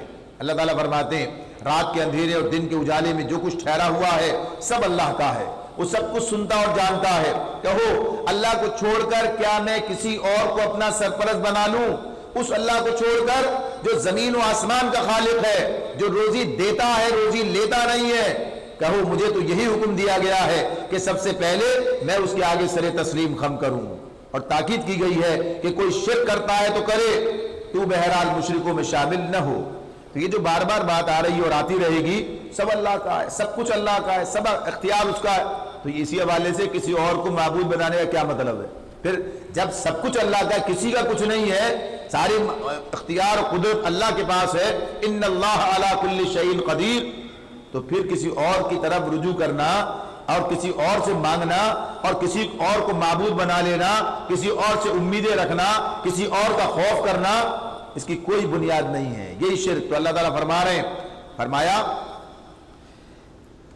اگر میں اپنے رب کی نافرمانی کروں تو ڈرتا ہوں کہ ایک بڑے خوفناک دن مجھے سزا بھگتنی پڑے گی۔ اس دن جو سزا سے بچ گیا اس پر اللہ نے بڑا ہی رحم کیا، اور یہی نمایاں کامیابی ہے۔ یعنی یہ جو مطالبے کرتے تھے اللہ کے رسول سے، کچھ ہماری مانو کچھ ہم تمہاری مانیں، یہ سب، تو کہا کہ یہ ممکن نہیں ہے۔ اللہ کی نافرمانی اگر رسول بھی کرے تو اسے بھی سزا بھگتنی پڑ جائے گی، یعنی کوئی توقع نہیں ہے کہ وہ کرے، کوئی اس کی بنیاد نہیں ہے، لیکن بتایا جا رہا ہے نافرمانی کا نتیجہ نکلے گا۔ تو اللہ تعالیٰ آگے فرما رہے ہیں اگر اللہ تمہیں کسی قسم کا نقصان پہنچائے وَإِن يَمْسَسْكَ اللَّهُ بِضُرٍّ فَلَا كَاشِفَ لَهُ إِلَّا هُوَ، آیت نمبر 16 اور 17 اور 18 دیکھیے۔ اللہ تعالیٰ فرما رہے ہیں کہ اگر اللہ تمہیں کسی قسم کا نقصان پہنچائے تو اس کے سوا کوئی نہیں جو تمہیں اس نقصان سے بچا سکے۔ اللہ کی طرف سے آتا ہے تو اللہ ہی اس کو دور کرے گا۔ اللہ کے فیصلے کے بغیر، اللہ تعالیٰ کے منشا کے بغیر، اس کی مشیت کے بغیر کوئی طاقت کسی کو کوئی نقصان نہیں پہنچا سکتی۔ تو اللہ تعالیٰ کہتے ہیں سب کس کی طرف سے ہے؟ اللہ کی طرف سے ہے۔ یعنی معاملات چاہے بیماری کے ہوں، چاہے یہ جتنے بھی سارے حالات ہوں، ان سب کے اندر اللہ کی وہی اصل فیصلہ کرنے والا. تو کیا فرمایا کہ اگر وہ تمہیں کسی مشکل میں مبتلا کرے تو کوئی نہیں جو تمہیں اس نقصان سے بچا سکے. اور وَإِن يَمْسَسْكَ بِخَيْرٍ، سنیے اللہ تعالیٰ کیا کہہ رہے ہیں، وَإِن يَمْسَسْكَ بِخَيْرٍ، اور اگر وہ تمہیں کسی بھلائی سے بہرہ مند کرے تو وہ ہر چیز پر قادر ہے، یعنی کوئی اس کو روک نہیں سکتا ہے. یہ جو ہمارے پاس ہوتا ہے نا بندش کر دی، اللہ تو دے رہا ہے لیکن کسی نے بندش کر دی، لہذا اب اللہ تعالیٰ کی طرف سے جو آنے والی چیز ہے وہ رک گئی ہے. کوئی روک سکتا ہے اللہ کی دینے کی چیز کو؟ یعنی یہ جو تصور ہے یہ کہ کوئی ہمارے پاس آنے والی خیر کو نہیں روک سکتا. اللہ اگر دے گا تو کوئی روک نہیں سکتا، اور اگر اللہ لے لے تو کوئی دے نہیں سکتا. یہی بات ہے جو بتائی جا رہی ہے. فرمایا اگر وہ تمہیں کسی بھلائی سے بہرہ مند کرے تو وہ ہر چیز پر قادر ہے، وہ اپنے بندوں پر کامل اختیارات رکھتا ہے اور وہ دانا و باخبر ہے. الفاظ کیا ہیں؟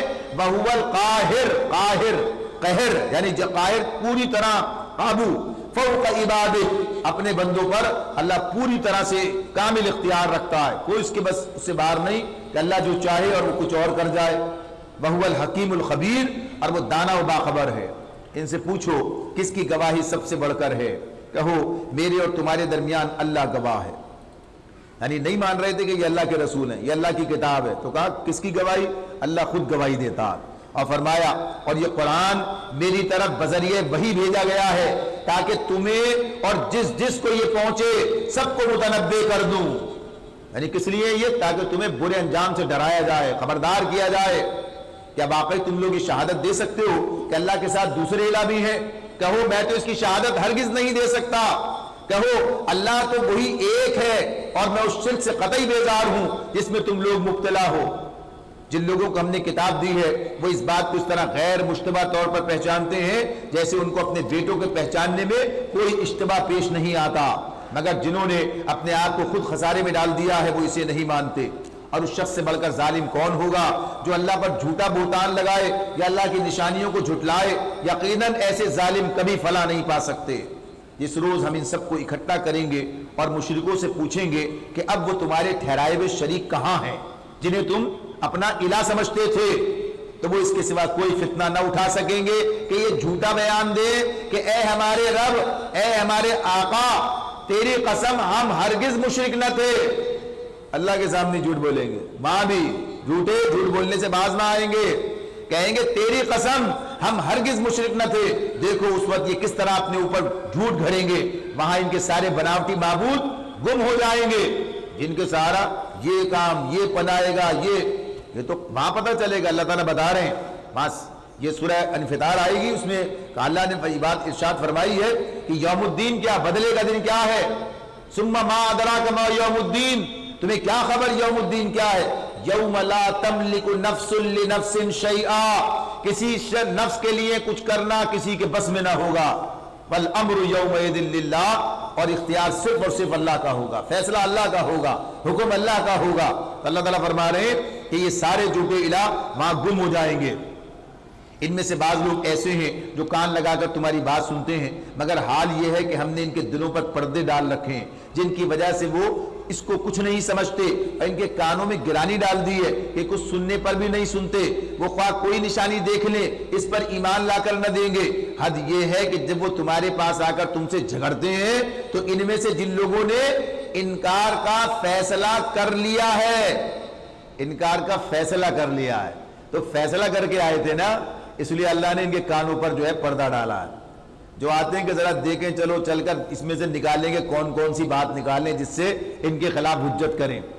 تو جب سننے یعنی کھلے دل کے ساتھ آدمی جب ہدایت کے ارادے سے، جب اس لیے کہ چلو دیکھیں صحیح بات کیا ہے، تو اللہ تعالیٰ انہیں سننے کی توفیق دے گا. جو طے کر کے آئیں گے کہ ماننا نہیں ہے تو اللہ بھی ان کے دلوں پر پردے بورڈ لگا دیتا. تو یہ بات ہے. تو اللہ تعالیٰ فرما رہے ہیں جن لوگوں نے انکار کا فیصلہ کر لیا ہے وہ ساری باتیں سننے کے بعد یہی کہتے ہیں کہ یہ ایک داستان پارینہ کے سوا کچھ نہیں، پچھلے لوگوں کی باتیں ہو رہی ہیں، کہانیاں سنائی جا رہی ہیں، یہ کہہ دیتے ہیں. اللہ تعالیٰ فرماتے ہیں وہ اس امر حق کو قبول کرنے سے لوگوں کو روکتے ہیں اور خود بھی اس سے دور بھاگتے ہیں. وہ سمجھتے ہیں کہ اس حرکت سے وہ تمہارا کچھ بگاڑ رہے ہیں، حالانکہ دراصل وہ خود اپنی تباہی کا سامان کر رہے ہیں، مگر انہیں اس کا شعور نہیں ہے. کاش تم اس وقت کی حالت دیکھ سکتے جب وہ دوزخ کے کنارے کھڑے کیے جائیں گے، اس وقت وہ کہیں گے کہ کاش کوئی صورت ایسی ہو کہ ہم دنیا میں پھر واپس بھیجے جائیں اور اپنے رب کی نشانیوں کو نہ جھٹلائیں اور ایمان لانے والوں میں شامل ہوں۔ در حقیقت یہ بات وہ محض اس وجہ سے کہیں گے کہ جس حقیقت پر انہوں نے پردہ ڈال رکھا تھا وہ اس وقت بے نقاب ہو کر ان کے سامنے آ چکی ہوگی، یعنی غیب کا پردہ اٹھ گیا ہے، حشر کے میدان میں موجود ہے، سارے معاملات سامنے، اب کون انکار کرے گا؟ اب تو سب کہیں گے کہ ہاں بالکل سب صحیح ہے۔ لیکن اصل ایمان کیا ہے؟ بے دیکھے ایمان لانا، غیب پہ رہتے ہوئے۔ تو اللہ تعالیٰ فرما رہے ہیں کہ اصل بات کیا ہے کہ حقیقت ان کے سامنے آ چکی ہوگی، ورنہ اگر انہیں سابق زندگی کی طرف واپس بھیجا جائے، یعنی پھر غیب کی حالت ہو، تو پھر وہی سب کچھ کریں گے جس سے انہیں منع کیا گیا ہے، وہ تو ہیں ہی جھوٹے۔ اللہ تعالیٰ فرما رہے ہیں آج یہ لوگ کہتے ہیں زندگی جو کچھ بھی ہے بس یہی ہماری دنیا کی زندگی ہے اور ہم مرنے کے بعد ہرگز دوبارہ نہ اٹھائے جائیں گے۔ کاش وہ منظر تم دیکھ سکو جب یہ اپنے رب کے سامنے کھڑے کیے جائیں گے، اس وقت ان کا رب ان سے پوچھے گا کیا یہ حقیقت نہیں ہے؟ یہ کہیں گے کہ ہاں اے ہمارے رب یہ حقیقت ہی ہے۔ وہ فرمائے گا اچھا تو اب اپنے اس انکار حقیقت کی پاداش میں عذاب کا مزہ چکھو۔ کل جو ہونے والا ہے حشر میں اللہ وہ آج بتا رہا ہے لوگوں کو، تو جو انکار کر رہے تھے انہیں ساری باتیں سنائی جا رہی ہیں کہ دیکھو کل یہ ہوگا، تو انہیں وہ کہیے کہ اللہ تعالیٰ اس پردے کو ہٹا کر جو آخرت میں سامنے آنے والا اس کی واقعات انہیں سنا رہا ہے۔ فرمایا نقصان میں پڑ گئے وہ لوگ، نقصان میں پڑ گئے وہ لوگ جنہوں نے اللہ سے اپنی ملاقات کی اطلاع کو جھوٹ قرار دیا۔ جب اچانک وہ گھڑی آ جائے گی تو یہی لوگ کہیں گے افسوس ہم سے اس معاملے میں کیسی تقصیر ہوئی، اور ان کا حال یہ ہوگا کہ اپنی پیٹھوں پر اپنے گناہوں کا بوجھ لادے ہوئے ہوں گے۔ دیکھو کیسا برا بوجھ ہے جو یہ اٹھا رہے ہیں۔ دنیا کی زندگی تو ایک کھیل اور ایک تماشا ہے، حقیقت میں آخرت کا مقام ان لوگوں کے لیے بہتر ہے جو ضیاءکاری سے بچنا چاہتے ہیں، نقصان سے بچنا چاہتے ہیں۔ پھر کیا تم لوگ عقل سے کام نہ لوگے؟ تو یا ان کی بات ہوئی ہے جو آخرت کی ملاقات کا انکار کر رہے ہیں، کہتے ہیں جھوٹ ہے۔ لیکن جو لوگ اللہ سے ملاقات کو بھول گئے، کبھی یاد ہی نہیں آتا کہ اللہ کے پاس بھی جانا ہے، کبھی یاد ہی نہیں آتا کہ وہاں کوئی حساب کتاب بھی ہونا ہے، کبھی یاد ہی نہیں آتا کہ اللہ نے کیا حکم دیا ہے، کیا کرنے کا حکم دیا ہے، کیا معاملات ہیں، ان کا کیا بنے گا؟ انہیں بھی سوچنا چاہیے۔ یعنی بات ہمارے لیے بھی اس اعتبار سے ہے کہ گویا ایسے جی رہے ہیں جیسے کبھی مرنا ہی نہیں ہے، یعنی یہ کیفیت ہے، اور کبھی یہ بات ہی یاد نہیں آتی ہے کل ہوگا کیا جب اللہ کے سامنے جا کے کھڑا ہونا ہوگا۔ تو ایمان تو یہ فکر پیدا کرتا ہے، آخرت پر ایمان انسان کے اندر یہ فکر پیدا کرتا ہے کہ کل اللہ کے سامنے کھڑے ہونے کے بارے میں سوچے اور اپنے معاملات آج ٹھیک کر لے۔ تو یہ بات اللہ تعالیٰ بتا رہے ہیں۔ تو یہ جو کہا زندگی ایک کھیل اور تماشے کی بات، تو ایسا نہیں کہ یہ کھیل اور تماشا کہا کہ کوئی حیثیت نہیں، بلکہ بتایا جا رہا آخرت کے مقابلے میں جب آدمی آخرت کے اندر پہنچے گا تو پیچھے لگے گا کچھ بھی نہیں تھا، ذرا کی ذرا آئے اور چلے گئے۔ یہ سب اللہ تعالیٰ آگے میں بتا رہے ہیں کہ چند کچھ دیر کے لیے آئے، یہاں بادشاہ بنے ہوئے تھے، لگتا تھا ایک تماشا تھا، ختم ہو گیا۔ اب اصل حقیقت سامنے آ رہی ہے آخرت کے اندر۔ تو اس اعتبار سے دنیا آخرت کے مقابلے میں کوئی ایسی چیز نہیں ہے کہ آدمی آخرت کو چھوڑ کے دنیا جو ہے حاصل کر لے، آخرت کو قربان کر دے دنیا پر، یہ بتایا جا رہا ہے۔ ورنہ تو ظاہر ہے یہی دنیا ہے جو آخرت کی تیاری کے لیے دی گئی ہے، اس کے اندر انسان جو ہے اپنی ذمہ داری پوری کرے۔ تو اللہ تعالیٰ فرما رہے ہیں اے نبی ہمیں معلوم ہے کہ جو باتیں یہ لوگ بناتے ہیں، مشرکین مکہ جو باتیں یہ لوگ بناتے ہیں ان سے تمہیں رنج ہوتا ہے، لیکن یہ لوگ تمہیں نہیں جھٹلاتے، بلکہ یہ ظالم دراصل اللہ کی آیات کا انکار کر رہے ہیں۔ جب ان سے بات ہوتی وہ کوئی نہیں کہتا تھا کہ معاذ اللہ نبی صلی اللہ علیہ وسلم کے بارے میں کہ آپ جھوٹے ہیں، آپ کو تو صادق امین مان چکے تھے، مگر کیا کہہ رہے تھے؟ انکار کس چیز سے کر رہے ہیں؟ انکار اس بات کا کر رہے ہیں کہ آپ جو نبوت کی بات کر رہے ہیں گویا اس کا انکار کر رہے ہیں، تو اس بنیاد پر آپ کو جھٹلا رہے ہیں، اس بنیاد پر آپ کو جھوٹا کہہ رہے ہیں کہ آپ نبی ہونے کے بعد جو ان کے سامنے رکھ رہے ہیں۔ تو اللہ تعالیٰ فرما رہے ہیں یہ ظالم دراصل اللہ کی آیات کا انکار کر رہے ہیں۔ تم سے پہلے بھی بہت سے رسولوں کو جھٹلایا جا چکا ہے، مگر اس تکذیب پر اور ان اذیتوں پر جو انہیں پہنچائی گئی انہوں نے صبر کیا، یہاں تک کہ انہیں ہماری مدد پہنچ گئی، یہاں تک کہ انہیں ہماری مدد پہنچ گئی۔ اللہ کی باتوں کو بدلنے کی طاقت کسی میں نہیں ہے، اور پچھلے رسولوں کے ساتھ جو کچھ پیش آیا اس کی خبریں تمہیں پہنچ ہی چکی ہیں۔ یعنی اپنے وقت پر معاملہ ہوتا ہے. یہ بات جو ایسا نہیں کہ ادھر رسول کو جھٹلایا، ادھر عذاب کا کوڑا آ گیا، ادھر ان کے ساتھ زیادتی کی، ادھر اللہ کی طرف سے جو ہے پکڑ ہو گئی، ایسا نہیں ہوا ہے. ہم دیکھتے ہیں نبی اکرم صلی اللہ علیہ وسلم کے ساتھ جو ظلم کیا گیا ہے، یعنی حرم کے اندر آپ کے ساتھ جو ظلم، یعنی آپ سجدے میں اونٹ کا اونٹ لا کے رکھ دیا گیا، یعنی یہ معاملہ کیا. آپ کو ایک مرتبہ ابن ابی مقیس نے یہ کام کیا، عقبہ نے، کہ آپ کی گردن میں چادر ڈال کر اور اسے بل دیتا رہ گیا کہ آپ کو گویا گلا گھونٹ کے مار دے.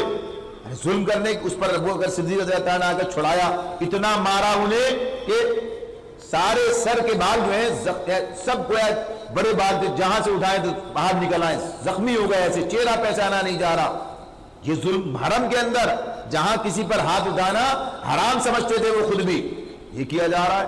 طائف کے اندر وادی میں کیا ظلم ہوا سب کے سامنے، لیکن ایسا نہیں ہوا کہ ادھر ظلم کیا ادھر بدلا. اللہ تعالیٰ مہلت دے رہا ہے، ٹھیک ہے. یعنی اس معاملے میں تو بتایا ہی جا رہا وقت پر سب کچھ ہوگا، یہ اس کا وقت آئے گا کہ اس سب کا بدلہ لیا جائے. تو اللہ تعالیٰ کہہ رہے ہیں تو اب جب تک یہ معاملہ نہیں آتا، جب تک وقت ہے تو صبر سے کام کیے جاؤ. تو اللہ تعالیٰ فرما رہے ہیں، اب یہاں کہتے ہیں تاہم اگر ان لوگوں کی بے رخی تم سے برداشت نہیں ہوتی تو اگر تم میں کچھ زور ہے تو زمین میں کوئی سرنگ ڈھونڈو یا آسمان میں سیڑھی لگاؤ اور ان کے پاس کوئی نشانی لانے کی کوشش کرو. اگر اللہ چاہتا تو ان سب کو ہدایت پر جمع کر سکتا تھا، لہٰذا نادان مت بنو. لہٰذا تو اس معاملے میں جو بات ہو رہی ہے کہ ظاہر ہے کہ جب ایسے حالات تھے، جب ایسے کیفیت تھی، تو اہل ایمان بعض اوقات سوچتے کوئی ایسی نشانی آ جائے، کوئی ایسا معجزہ آ جائے کہ یہ لوگ ماننے پر مجبور ہو جائیں. اللہ تعالیٰ کہتے ہیں مجبوری کے سے بنوانا تو ہوتا تو سب کو اللہ ہدایت دے دیتا. یہ تو عقل استعمال کر کے ماننے کی بات ہو رہی ہے. لہذا اللہ تعالیٰ اپنے طریقہ کار کے مطابق اس ساری تحریک کو چلائے گا، اپنے وقت پر نتیجہ سامنے آئے گا.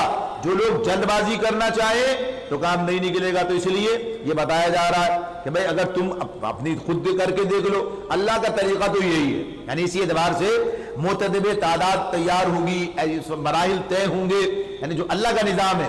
یہ وہی بات ہے کہ اگر کوئی پھل پکنے سے پہلے اسے توڑے گا تو ظاہر سی بات ہے کہ فائدہ نہیں ہوگا، یعنی کچا اس کا جو اللہ نے رکھ دیا طریقہ کار، جو پروسیس اس کا ہے وہ پورا کرنا ہوگا، انجام پائے گا.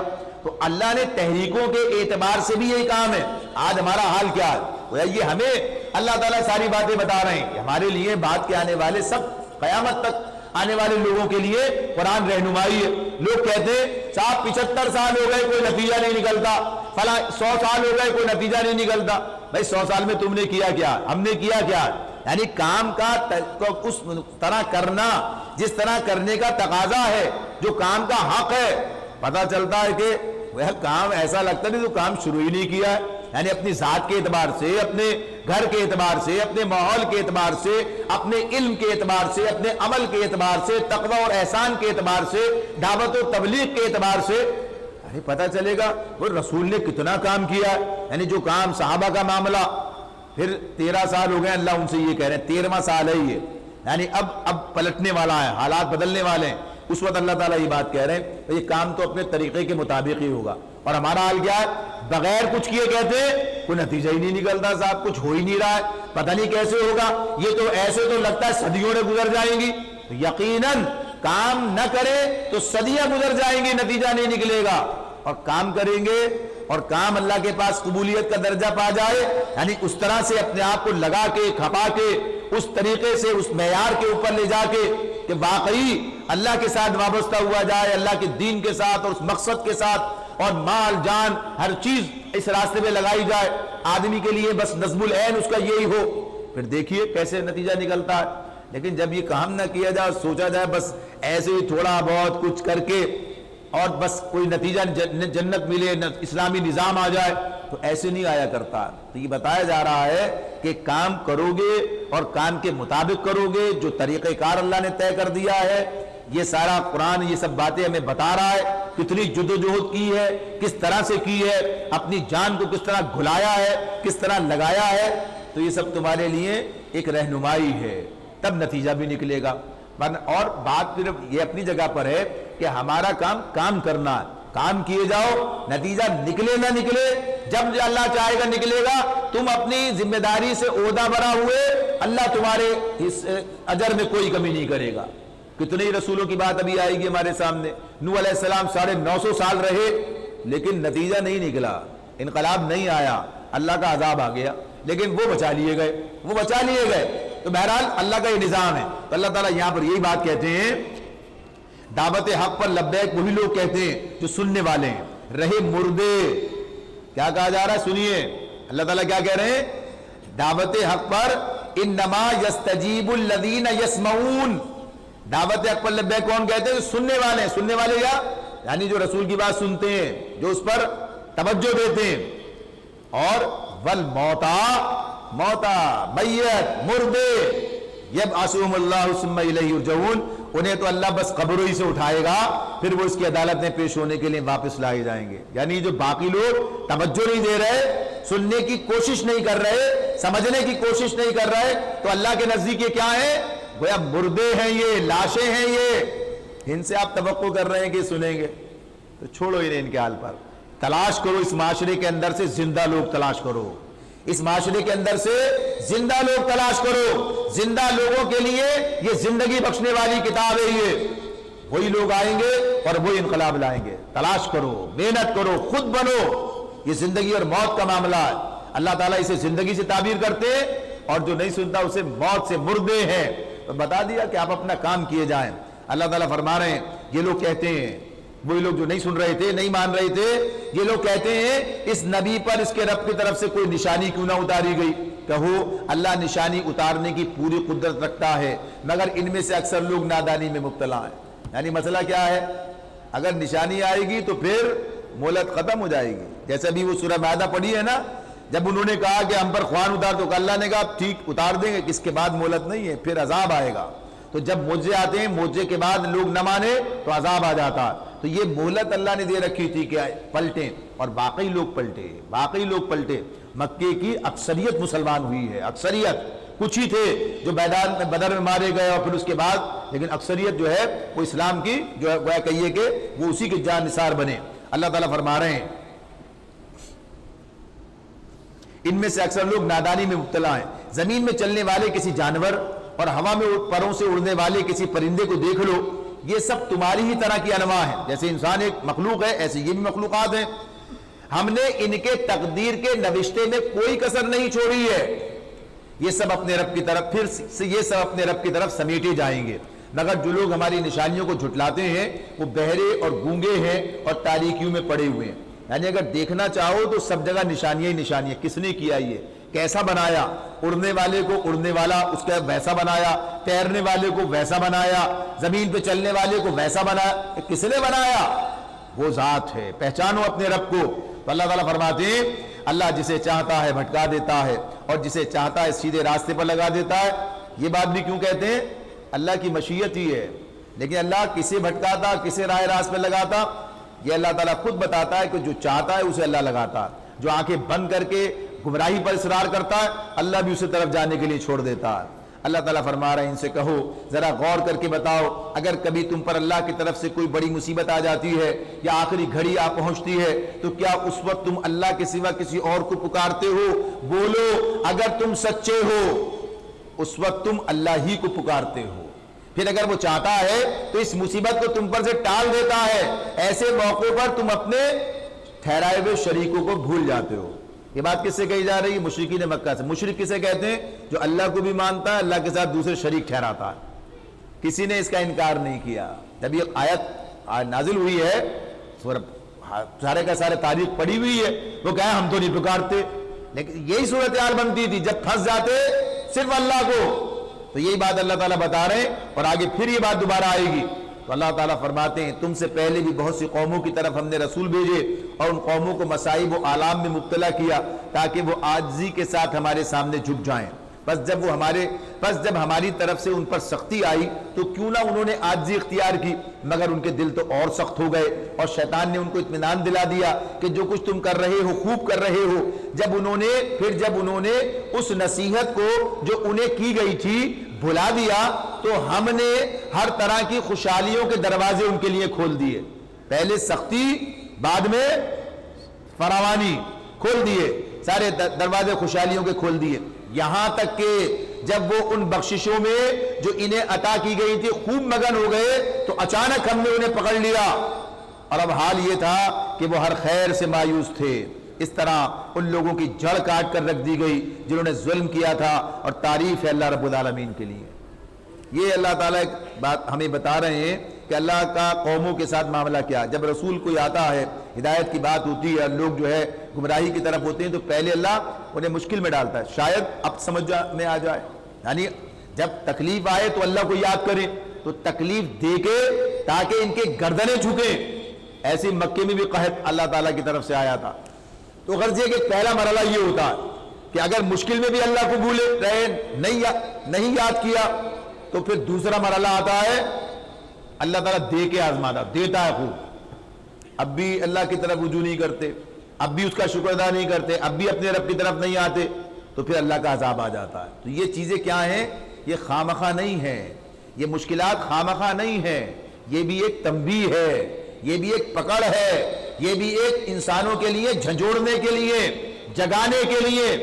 لیکن اگر نہیں جاگتے، نہیں مانتے، تو ایک وقت ایسا بھی آئے گا کہ اللہ اس وقت حالات کو تبدیل کر دے۔ لیکن جب اللہ کی طرف رجوع اب بھی نہیں کیا، جب بھی نہیں کیا، تو پھر کیا ہے؟ پھر عذاب ہے۔ اللہ تعالیٰ یہ بات بتا رہے ہیں، فرمایا اے نبی ان سے کہو، کبھی تم نے یہ بھی سوچا اگر اللہ تمہاری بینائی اور سماعت تم سے چھین لے اور تمہارے دلوں پر مہر کر دے، تو اللہ کے سوا اور کون سا الہ ہے جو یہ قوت تمہیں واپس دلا سکتا ہو؟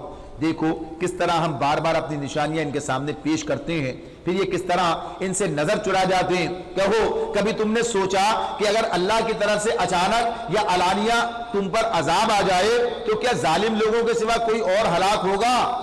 ہم جو رسول بھیجتے ہیں اسی لیے تو بھیجتے ہیں کہ وہ نیک کردار لوگوں کے لیے خوشخبری دینے والے اور بد کرداروں کے لیے ڈرانے والے ہوں۔ پھر جو لوگ ان کی بات مان لیں اور اپنے طرز عمل کی اصلاح کر لیں، ان کے لیے کسی خوف اور رنج کا موقع نہیں ہے، اور جو ہماری آیات کو جھٹلائیں اور وہ اپنی نافرمانیوں کی پاداش میں سزا بھگت کر رہیں گے۔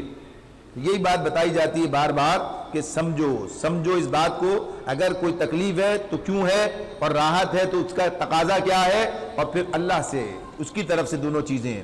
فرمایا اے نبی ان سے کہو میں تم سے یہ نہیں کہتا، یہ آیت 50 سورہ انعام کی آیت 50، قل آپ کہہ دیجئے لا اقول لکم، نہیں میں تم سے کہتا اندی خزائن اللہ کہ میرے پاس اللہ کے خزانے ہیں، ولا اعلم الغیب اور نہ میں غیب کا علم رکھتا ہوں، ولا اقول لکم انی ملک نہ میں تم سے یہ کہتا ہوں کہ میں فرشتہ ہوں، ہاں ان اتبع الا ما یوحى الی میں تو صرف اس وحی کی پیروی کرتا ہوں جو مجھ پر نازل کی جاتی ہے۔ پھر ان سے پوچھو کیا اندھا اور آنکھوں والا برابر ہو سکتے ہیں؟ کیا تم غور نہیں کرتے؟ اس میں کیا بات ہو رہی ہے؟ بنیادی بات یہ ہے، نبی صلی اللہ علیہ وسلم سے نے جب یہ ان کے سامنے اپنی نبوت کی بات کی ہے تو کیا کہتے؟ آپ سے پوچھتے، سوالات کرتے، آپ سے مطالبات کرتے، یہ پہاڑ سونے کا بنا دو، یہ کام ایسے کر کے دکھا دو، یہ کام یوں کرو۔ تو رسول کہہ رہے ہیں بھائی میں نے تم سے کب یہ کہا ہے کہ سارے خزانے میرے پاس، جو کہو میں تمہیں پیش کر دوں؟ میں نے کب کہا؟ یہ سب کا مالک تو اللہ ہے، یہ سب کا مالک تو اللہ ہے، جو چاہے گا کرے گا۔ پھر کہتے اچھا بتاؤ یہ جو میری اونٹنی ہے یہ نر جنے گی کیا مادہ؟ بھائی میں نے کب تم سے یہ دعویٰ کیا ہے کہ ہاں میں ایسا کوئی علم رکھ رہا ہوں کہ تمہیں بتاؤں گا؟ یہ میرے پاس تو وہ علم ہے جو اللہ نے مجھے دیا ہے، میں تمہیں آخرت کی بات بتا رہا ہوں، میں تمہیں آنے والے انجام سے خبردار کر رہا ہوں، جو اللہ نے مجھے علم دیا وہ میں تمہارے سامنے رکھتا ہوں۔ میں نے کبھی بات کہی ہے کہ ہاں میں مستقل بذات سارا ہر چیز کو جانتا ہوں کہ ہاں یہ نر جنیگی کی وعدہ؟ تو میں نے تم سے یہ کب کہا ہے؟ میں تو جو حقیقت تمہارے سامنے پیش کر رہا ہوں اس کو دیکھو، اس کو سمجھو، یہ بات میں تمہیں بتا رہا ہوں۔ میں جو تمہیں کل کی خبریں یعنی پچھلی تاریخ بتا رہا ہوں کس لیے؟ وہ اللہ نے بتائی، اللہ کی طرف سے۔ پیچھے پڑھ کے آئے نا ہم سورہ نساء کے اندر، جب وہ سورہ آل عمران میں جب مریم کا قصہ اللہ نے بیان کیا تو کہا ہم بتا رہے ہیں تمہیں، آپ تو نہیں موجود تھے اس وقت۔ تو یہ ساری باتیں کس بنیاد پر ہیں؟ ان کے مطالبات کے جواب میں یہ بتایا جا رہا ہے، یہ بتایا جا رہا ہے میں نے تم سے کب یہ بات کہی ہے کہ میں ہی میں الہ ہوں، جو الہ کی صفت ہے وہ اللہ کی صفات ہیں۔ اللہ نے جو کچھ مجھے بتایا وہ تمہارے سامنے ہے، اور اس حیثیت سے تم میری بات کو دلیل کی بنیاد پر سمجھو۔ پھر کہا یعنی میری جو بات ہے وہی آتی ہے، پھر ان سے پوچھو، قل آپ ان سے کہیے، هل يستوي الاعمى والبصير، کیا اندھا اور آنکھوں والا دونوں برابر ہو سکتے ہیں؟ یہ ہے بات، یہ ہے اصل چیز، جو فرق ہے وہ کیا ہے؟ یعنی جو اپنی آنکھوں سے دیکھ رہا ہے، جو بتا رہا ہے علم، یعنی یہ جو بات ہے کیا اللہ تعالیٰ نے جو حقیقت نبی اکرم صلی اللہ علیہ وسلم کو بتائی ہے، آپ کو دکھائی ہے، تو اس بنیاد پر میں تمہیں بتا رہا ہوں۔ تمہارے پاس یہ علم نہیں ہے، تمہارے پاس یہ علم نہیں ہے، تمہارے پاس نہ وحی آئی، نہ تمہارے پاس فرشتہ آیا، نہ اللہ کا پیغام تمہارے پاس آیا، میرے پاس آیا، میں تمہیں بتا رہا ہوں۔ تو یہ اندھا اور آنکھوں والا جو تم نہیں دیکھتے وہ میں دیکھ رہا ہوں، یعنی میرے پاس یہ علم ہے۔ تو یہ بات بتائی جا رہی ہے، اس بنیاد پر تم فیصلہ کرو، اس بنیاد پر تم سوچو۔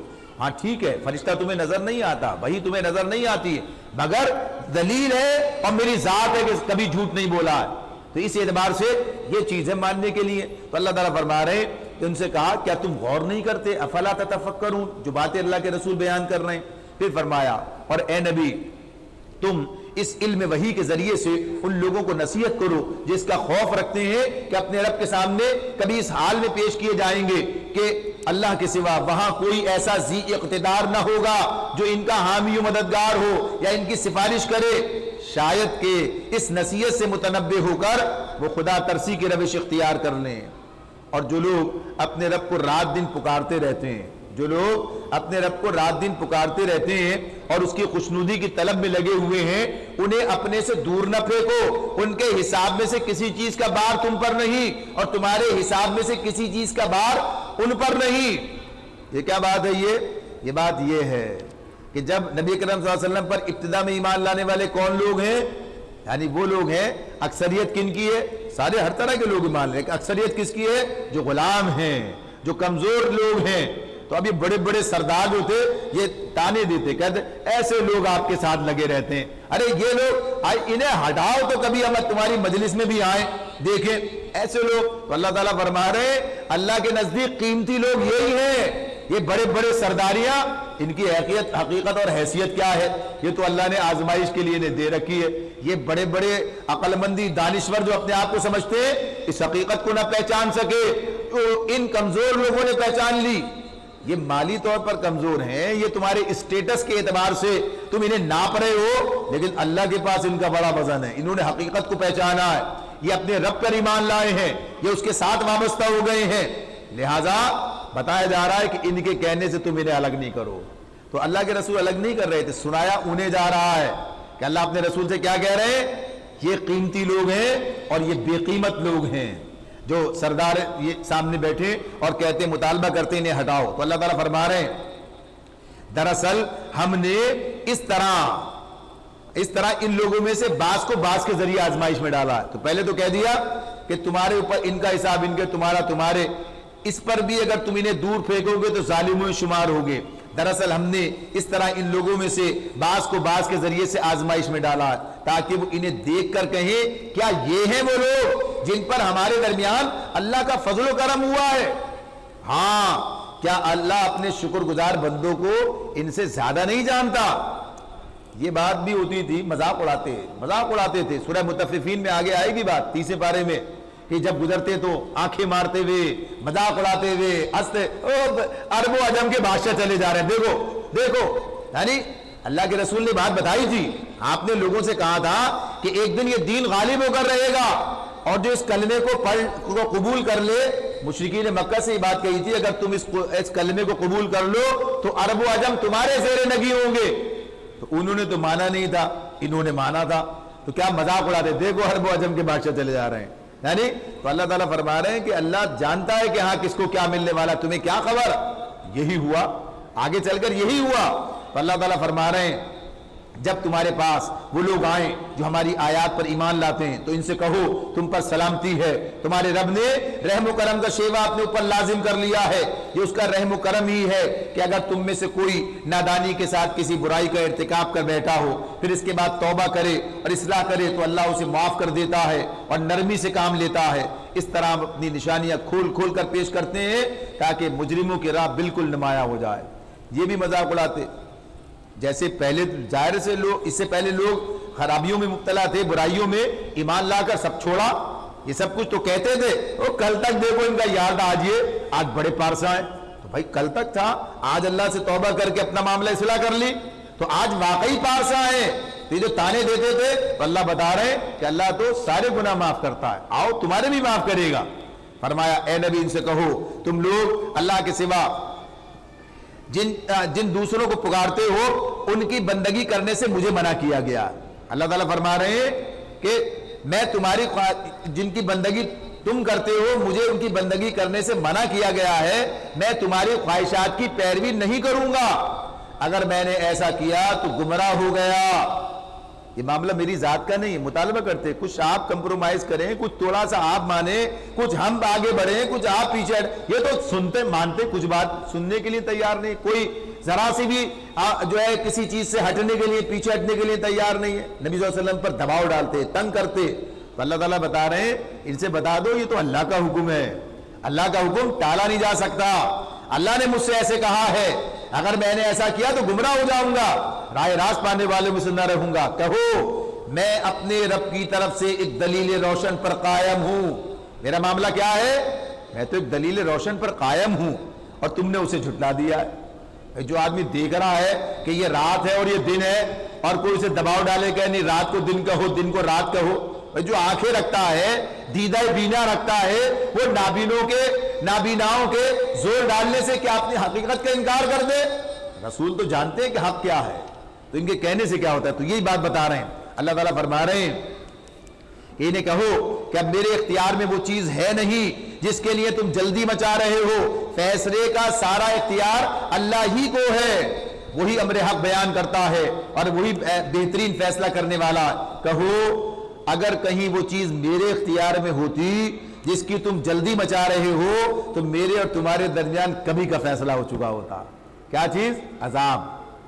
اگر میرے اختیار میں ہوتا تو نمٹا دیتا۔ اصل اللہ جانتا، اللہ کو پتا ہے کب کیا ہونا ہے، یہ اللہ تعالیٰ بتا رہے ہیں، اللہ کی حکمت اللہ جانتا ہے۔ تو یہ بتایا جا رہا ہے کہ یہ جو تم کہتے ہو سمجھ رہے ہو کہ میں غلط کہہ رہا ہوں، بھائی یہ اللہ تعالیٰ تمہیں مہلت دے رہا ہے، اللہ اپنے فیصلے کی حکمت خود جانتا ہے، یہ میرا تمہارا معاملہ نہیں ہے، یہ اللہ کا معاملہ ہے، اور اللہ کو پتا ہے کہ ابھی اس میں سے کتنے ہیرے نکل کر آئیں گے۔ اگر مکے میں عذاب بھیج دیا جاتا، آپ دیکھیے کتنے ہیرے نکلے، کیسے کیسے لوگ نکلے وہاں سے، یعنی جن لوگوں نے نبی کے خلاف یعنی قتال میں جنگ میں حصہ لیا، جیسے خالد بن ولید رضی اللہ تعالیٰ عنہ، لیکن بعد میں کیا اللہ تعالیٰ نے انہیں توفیق، کیسے ہیرے کے طور پر وہ بات سامنے آئے۔ اکرمہ بن ابو جہل یعنی ان کے بیٹے، کیا اللہ تعالیٰ نے انہیں مقام دیا؟ تو غرض یہ کہ اللہ جانتا ہے، اگر ابھی مہلت دے رہا ہے تو اسے پتا ہے کیا ہونا چاہیے۔ تو اللہ تعالیٰ فرما رہے ہیں کہ رسول یہ کہہ رہے ہیں کہ یہ میرے بس میں نہیں، اس کا معاملہ اللہ کے پاس ہے، اللہ زیادہ بہتر جانتا ہے کہ ظالموں کے ساتھ کیا معاملہ کیا جانا چاہیے، اسی کے پاس، اللہ کے پاس۔ وَإِنَّهُ مَفَاتِحُ الْغَيْبِ لَا يَعْلَمُهَا إِلَّا هُوَ۔ قرآن بالکل واضح دو ٹوک بتاتا ہے، پھر بھی لوگ غلط فہمی میں پھیلا ہو جائیں تو کوئی علاج نہیں ہے۔